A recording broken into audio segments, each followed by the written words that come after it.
Good morning, everybody. As we go to the Chitas of today, we are holding the sixth reading of the portion of Korach. We are holding in the book of Numbers, the book of Bamidbar, chapter 17, verse number 25. Vayem Hashem al Moshe, and God spoke to Moshe, Hashem v'shamate, return the stick.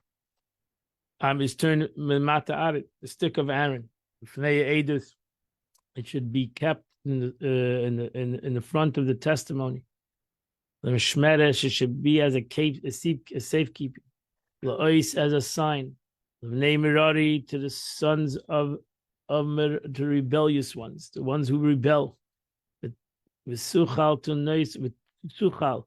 Neisa Me'alai, and their complaints will fall away from me. Musa, and they will not die. She says the remembrance that I have chosen Aaron to be the Kohen, so no longer complain about the Kahuna.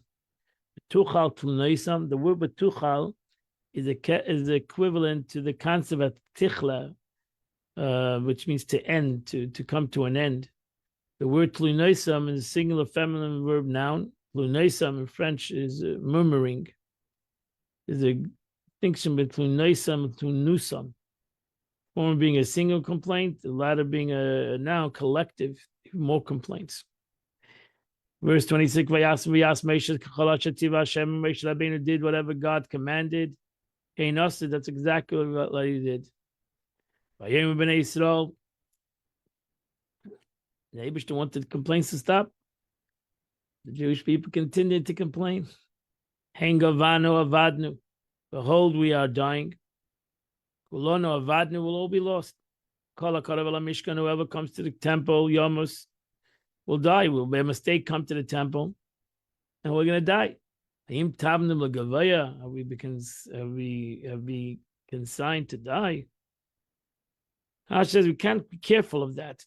We are all permitted to enter the courtyard of the tent of meeting, but one who goes there closer than one fellow precedes the tent of meeting will die. How can we keep this thing, remember if we're pure, impure, we deserve to go, we can't deserve to go. It's too complicated. And therefore, we're dealing with life and death issues. It's not fair. We have become abandoned for death. So God said, okay, that's correct. You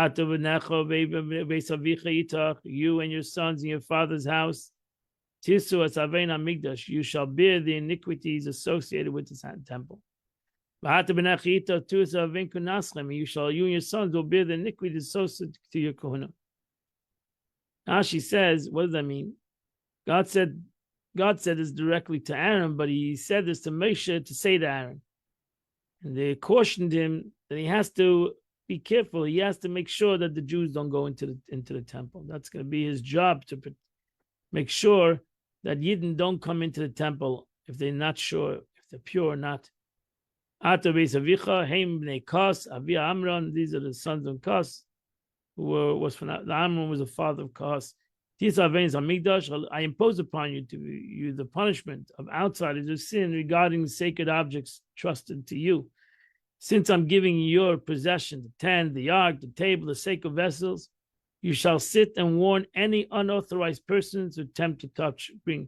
That's your obligation. That's why there was, so to say, like in front of a palace, you have these soldiers. They will put these places that a Levi or a Kohen, the different places that a Levi stood, a different place that a Kohen stood, in many different places of the temple or before the temple, to make sure that when a person came there, they were warned. They said, hello, when you come into the temple, did you go to the mikveh? Are you pure? Are you allowed to come to the temple? Etc., etc. They made sure that people would not just walk blindly into the temple for to visit. You and your sons the Kahanim. For it is not given over to the Levites. You shall warn the Levites who might inadvertently err, that they may not touch you during your performance of the Seder, to make sure that those of the Leviim understand that you as a Kohen need to be pure, and that you can't just touch a Kohen anytime and anywhere. Levi, and you see the brethren, the son of the tribe of Levi. Shevet Avicha, which is a shevet of your father. You're from the tribe of Levi. Hake itcha, bring them closer to you. V'ilov elecha, and they'll join you. V'yisharsucha, they'll work together with you.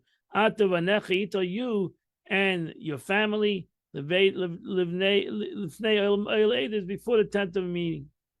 Bring the families of Kahas and Merari and Gershon, they shall join you, and they'll warn the outsiders not to approach them. As I said, by watching the gates and serving as treasurers and supervisors. So therefore, we're going to create that the tribe of Levi, the Kedah to Kahanim, they're going to be, they'll know that the laws of purity, they'll make sure that nobody comes and gets involved with the Beis HaMikdash, just walks in and decides to get involved. Sham Mishmaticha, they'll keep a watch, they'll make sure that you are protected. Mishmeres Kolayel, they'll make sure the tent is protected. But a Levi is not allowed to either come close. A Levi cannot decide that he's there. Okay, I'll help in the Mizbeach. The Kohen needs some help, I'll also get involved. You can't do that. So the Levi also has to know his boundaries.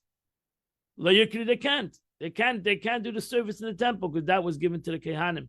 But Leyamusu, because if they do that, they'll also the opposite of life. Gam heim, gam atem, neither you nor them. They'll work with you. They'll keep the charge of the tent of meeting. Their obligation is to protect the Mishkan. To make sure that all the service of the temple is taken care of. And no outsider shall come near to you. That's what Rashi says. I'm cautioning you. You shall keep the charge of the sanctuary. And the charge of the altar. There shall not be a wrath upon the children of Israel. There were previously that people want to get involved in services that they don't belong. I've taken your brethren, the son, the Levites, from the midst of the Jewish people. I'm giving him to you. Matana, they were given as a gift, so to say, to God. They should take it as a gift, as a schus, to be able to serve the Eibush in the Mishkan. Ash says, I might think that were given to you. You could take them and use them to clean your house. Therefore, it says, no, the Leviim were not there to serve the Kahanim. They were there to serve the Beis HaMikdash. As explained above, to respond to the post of the treasurer and administration, that the Leviim got involved in the running of the Mishkan. The Kahanim were involved with the service of the Mishkan, and they were involved in everything else in the running of this Mishkan and the Beis HaMikdash. It was a big Avodah. It was a lot of logistics. Your obligations to make sure to take care of your kahuna. Whatever is important to the altar, whatever is in front of the altar, in front of the curtain. Avedas matana etzems kanasan. I've also used take it also as a gift. This is a gift that I was given to you. Take it as a gift, something treasure. You should treasure it. Any other person that comes close to this service shall be put the opposite of life. Now she says, I've given as a gift to you. Verse number 8, and the Lord spoke to Aaron, behold, I've given you the charge of my gift offering, Truma. I've thus given you all the holy things, all the holy things that Jewish people sanctified to the Beis HaMikdash. I've given it to you. L'moshcha, l'vanecha, distinction to you, chok oilim, for an everlasting law. Now she says, Ani nasati lecha, with joy. With behold, hineni, an expression of joy. And behold, he's coming forth towards you. And when he sees you, he'll rejoice in his heart. So the Sati is a concept of joy. This may be compared to a king who gave a field to his friend, but did not write or sign a deed, and did not record it in court. A person came and contested the ownership of the field. King said to him, "It seems that anyone may come and contest your rights. Behold, I'll write it and sign a deed for you, and record it in court." Here too, since the Korach came and made a claim against Aaron regarding the Kohuna, so now the Torah comes and gives him 24 gifts. The Torah comes. That's one of the things that came out of the story of Korach.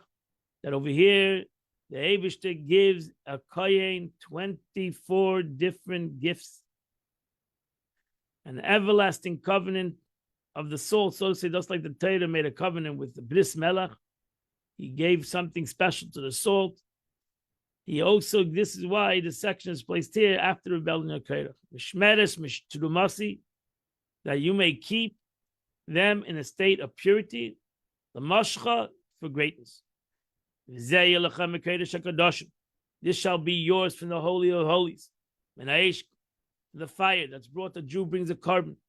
Called karbanim, all their offerings. To all the meal offerings. And to all the sin offerings.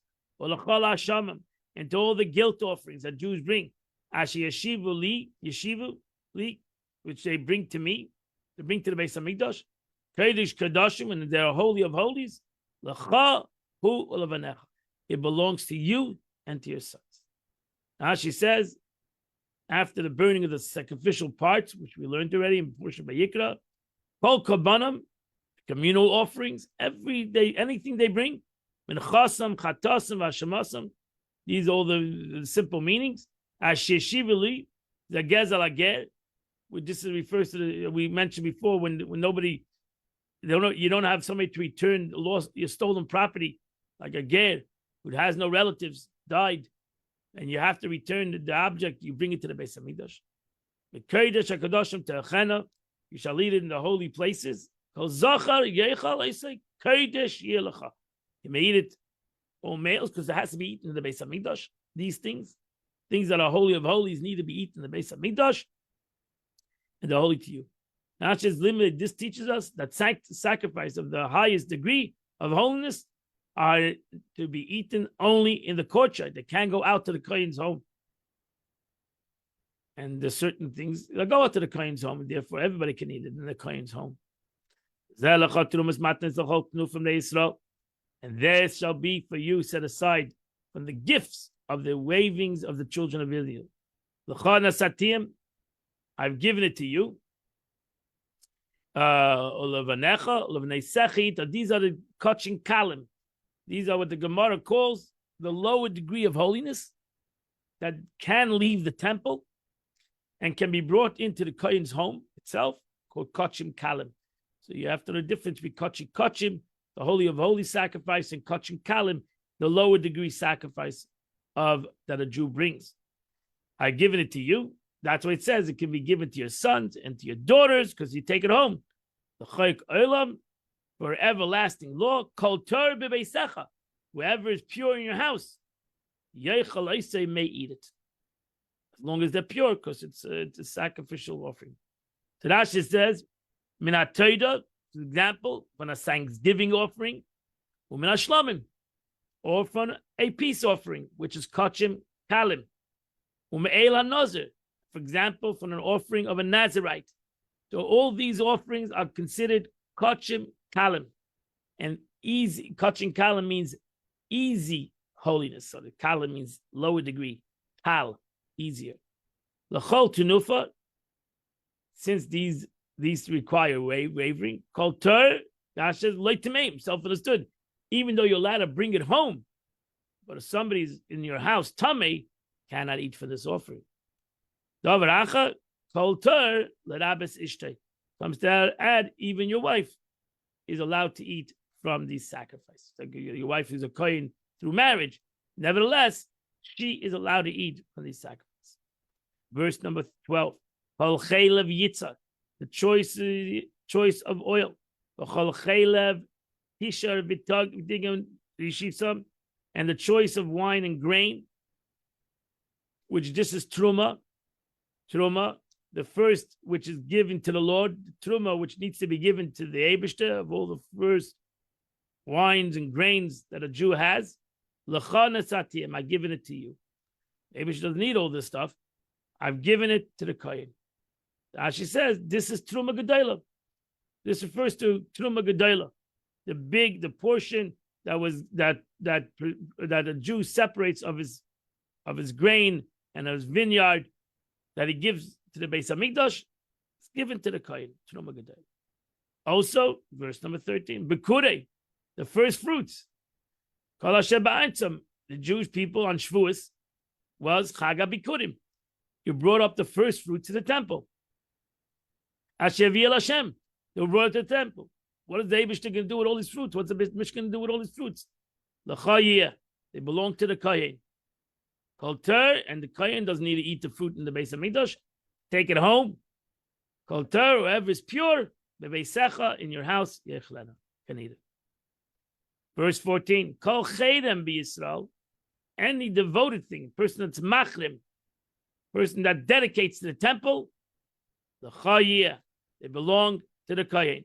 Talking about they dedicate land, belongs to the Kohen ultimately. They dedicate whatever they dedicate, belongs to the Kohen. Kol peter rechem, the first issue, the chol basa, right? The peter rechem, the issue of the womb of any creature, of an animal.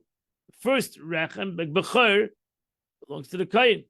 Hashakil Hashem ba'adu behema, the first belongs to the Beis Hamikdash. You have to bring it to the temple. Yeh belongs to you. A first child also belongs to you. Every first child of the Jewish family belongs to you, really. The way a Jew should do it is he's paid it by Kohen. He gives it he gives the Kohen 5 slime to keep the child. But really, the child, the bechor of every family, belongs to the Kohen. But bechor behema, tameya, if you have an impure animal that gives birth to first child, tivda, you have to redeem it and give it to the Kohen. The redemption of a first child is 5 shkalim.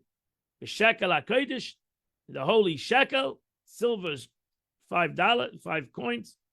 Esen gela shekel, 20 gela is a shekel. Ach b'chor shur, b'chor keser, b'chor eis, leif tivda, the firstborn of an ox, the firstborn of a sheep, the firstborn of a goat. You should not redeem it. Pay the shame. They're holy. You should give it to the Beis Hamikdash. You should bring it as a sacrifice in the Beis Hamikdash. You should bring the chaylev on the mizbeach, the chayach, the chayach, so the firstborn of a kosher animal should be brought to the Beis Hamikdash. Ubesaram yilacha, and now the flesh of that animal belongs to you. Chazat trufa k'sheicha truma, like the breast waving and the right thigh, which is yours. Rashi says of the peace offering, which is eaten by the Kohen, their wives, their children, and their slaves for 2 days and 1 night. They have to self-understood eat it in a certain amount of time. So the firstborn animals to be eaten 2 days and 1 night.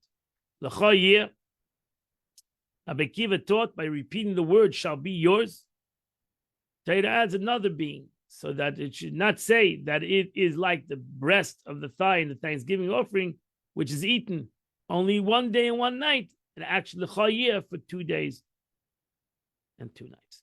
Called terumas hakachim, any gift offering, holy offering, asherim re'esal Hashem, which the Jewish people set aside to God, asati l'chav given to you, ulevanecha to your sons, ulevanesecha to your daughters, itach which live with you, l'chor kailam for an everlasting. Bris melech, it's like a covenant of salt. Oilam he, it's forever.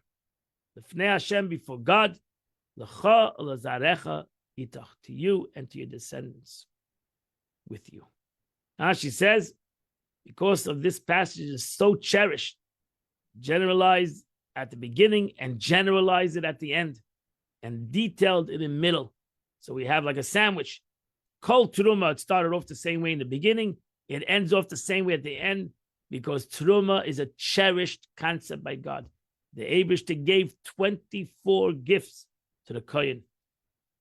This Melech, he enacted a covenant with Aaron with an object that is wholesome and lasting. He said, like salt, just like salt is everlasting, so to say. And it not only is salt everlasting, it also makes other things. It gives it makes other things last longer. This Melech, like the covenant I made with salt, shall be never spoiled. So too this 24 gifts I've given to the Kohen forever. But the Lord said to Aaron, verse 20, you shall not inherit any part of the land of Israel. You're not going to have any chelik in their land. So in essence, the Kohanim were a little bit less even than the Leviim, because the Leviim were given certain cities. The Kohanim had no part of Eretz Yisrael. They lived in Yerushalayim, majority of them, but didn't belong to them at all. They were not given any specific part of Eretz Yisrael. Ani chelkecha, I am your inheritance. V'nachloscha, your portion. Sech b'nei Yisrael, in the Jewish people. As she says, even the spoils of war, you have no chelik in anything that happens. So even the spoils of war, which the spoils of war were divided equally by everybody, but the Kohen didn't get from it because he had no. It's very interesting. There's many commentators on this pasuk that the Kohanim had no chelik. They were even separate, even from the tribe of Levi, that had no chelik in Eretz Yisrael. And that completes the Chumash of today. We now go to the Tanya of the day, which is going to complete today the 7th chapter of the Shara Yichud Ve'emunah, portion of unity, faith. Alter Rebbe is in the middle to ending. He's going to end off the concept. He started off Malach Kalam and Sevav Kalamim, which is the two modes, so to say, which are really one by God, the way God comes within the world and Samson himself, so that every particular thing has an energy of godliness in it. And that godliness is fit like a glove, fits the concept within it, in the breadth and quality and quantity of the object, Mamala Kalama, but within it, this Mamala Kalama, the Sefer Kalama, is the essence of God, which is above time and space, which is above anything. It's ain't safe.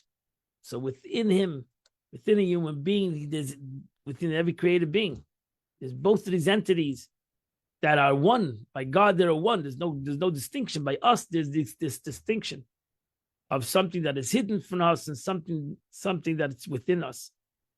But by God, there's no this whole concept does not fit. Self-understood, Ani Hashem lo shanisi. That's the wording of the pasuk. We say, I am God, I don't change. Nothing changes the Eibishter. Nothing changes God.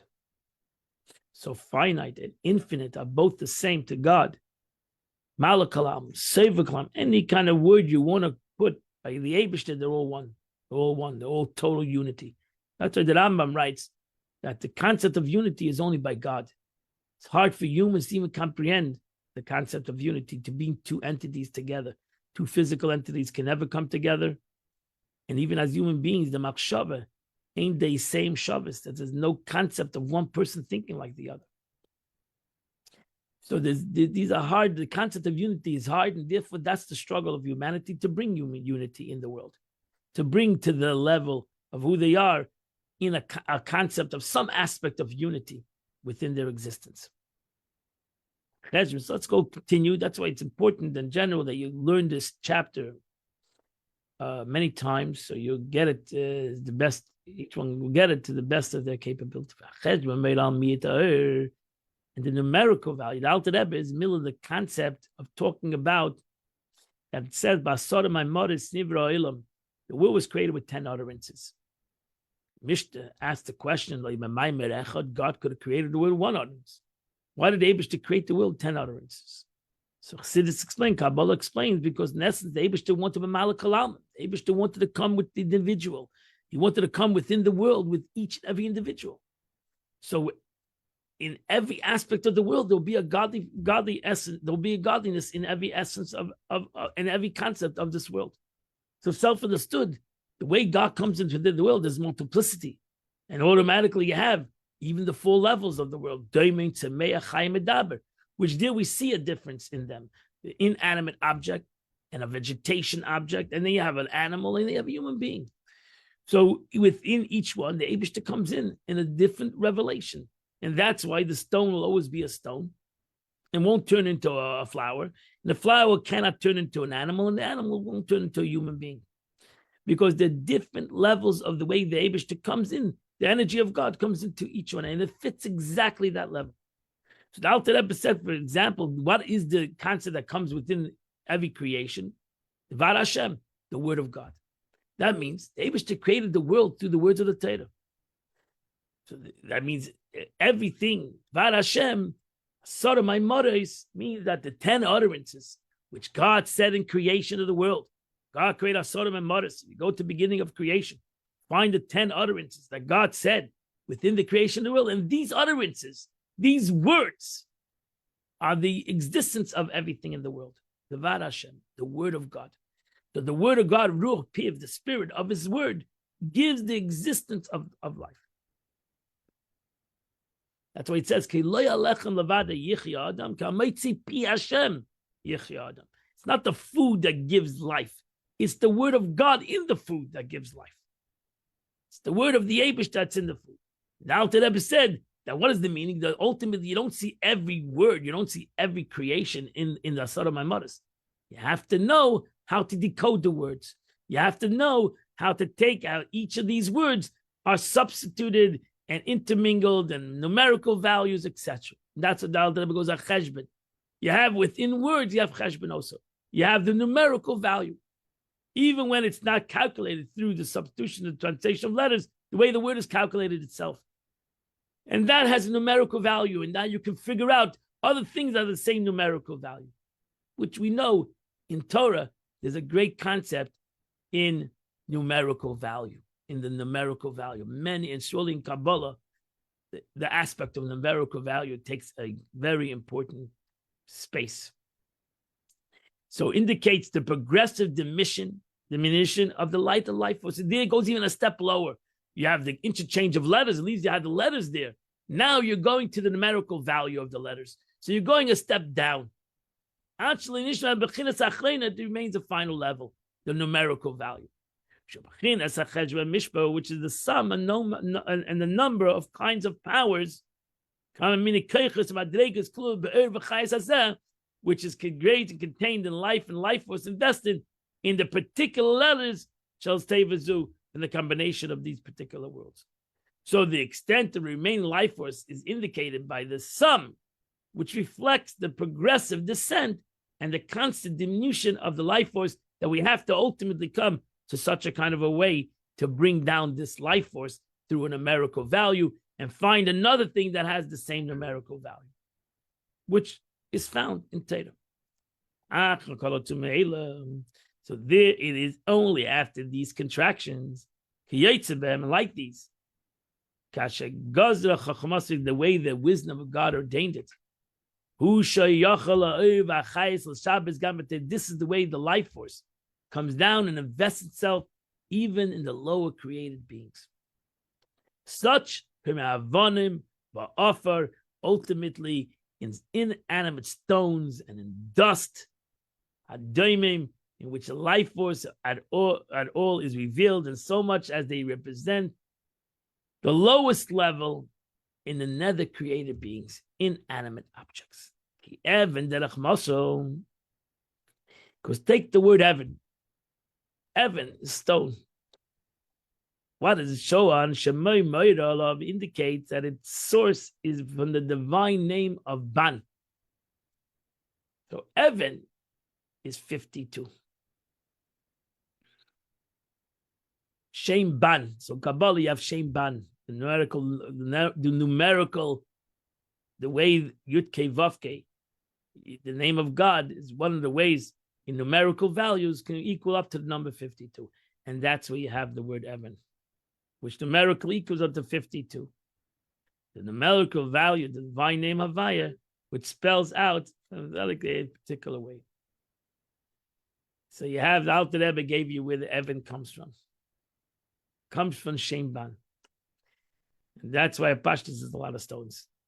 Because it comes from God's name, which is infinite. With the Aleph added, because Aleph is Evan. Beis Nun is Shem Ban, but you have the Aleph. The Aleph added to it from another name for the reason known to the Creator. So the Aleph says, I don't know where the Aleph is there, but Aleph is usually Aleph Shalalam. Aleph is shows on God. Aleph Shalalam. The Anoichi, that's why the Anoichi in the Torah is large. Anoichi shows on Aleph Shalalam. Really, the whole, everything is in one word, really, in the word Anoichi. The Gemara says the whole concept is Anoichi. What is Anoichi? The Gemara says, I have given, and I have nafshi, my soul I've given, and I've written. Obviously, I've written and I've given to you. But it's all in the big Aleph. The Anoichi has a big Aleph. What is the Aleph of the Anoichi? What is the Aleph in the word Anoichi? The Aleph stands for Aluf Shalalam, the master of the world, which is God. So everything ultimately is not in a word, it's ultimately in a letter. So Aleph is symbolic. Shem Ban itself, you should realize, is in a very high world, and its pristine state, it can be no way served as a source of a physical stone. So, how does a Shem Ban, which is the Eila Batzilus, Shem Ban, if you learn Kabbalah, Shem Ban, it's the upper waters, which brings about the concept of even a higher, comes from the higher world, even before Tzimtzum in Kabbalistic teachings. So how does it become a stone? Yet through numerous powerful contractions, degree by degree, from the higher to the lowest level, it descended this life force and extremely diminished until it came into a stone. That's one of the reasons in Chassidus that the Mishkan was built out of wood and out of gold. The Beis HaMikdash was built out of stone. The Beis HaMikdash was dafka built out of stone. And there was not allowed to see any wood in the Beis HaMikdash. Only stone. Because stone is this concept, because ultimately the stone is the lowest degree, which the highest degree comes into the lowest degree, into stone, which is earth. Ultimately, everything comes from the earth. And this very greatly condensed life force is the soul of the inanimate being, which gives it its life force. Shem Ban, Evan, the word Evan, which the source is Shem Ban, gives this stone in front of us its life force continuously, which I explained above.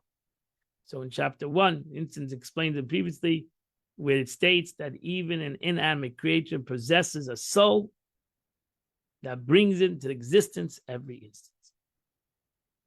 And this is the concept. Now I have explained to you the concept of Mamala Kalalman, the meaning of this concept, the way the Eibishter fills the world, as opposed to the level, opposed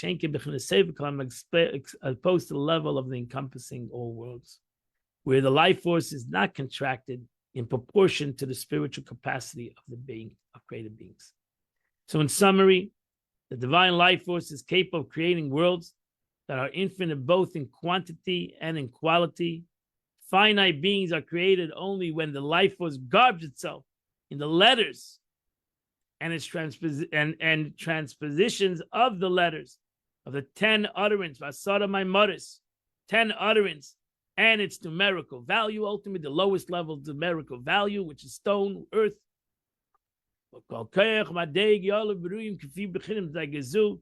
Each power of grade of life force, after it has been descended and undergone contraction, so that there remains only the numerical equivalent of the letters of the 10 utterances, will be able to create beings according to its own level, even ultimately in quantity and in quality, giving them everlasting life. That's why there's unlimited stones. Since it is the power of God that diffuses and emanates from the breath of God's mouth, and there's no restraint to his ability to create unlimited worlds. Actually, the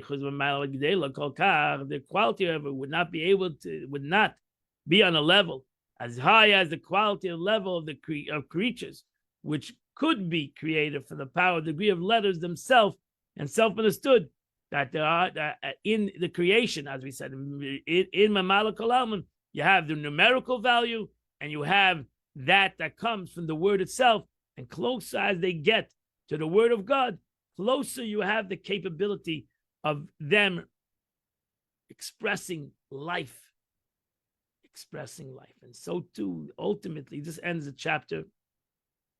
Ultimately, a human being, Adam, Nasa Adam Atalmeni, could be saying that that's why we have a greater capacity to express godliness in a greater capacity than a stone, because we were created, even our name, Adam, was created by God and was formed by God, and the neshama is given him by God, and therefore, self-understood, we have to express and live, so to say, in the way that expresses godliness to its fullest extent.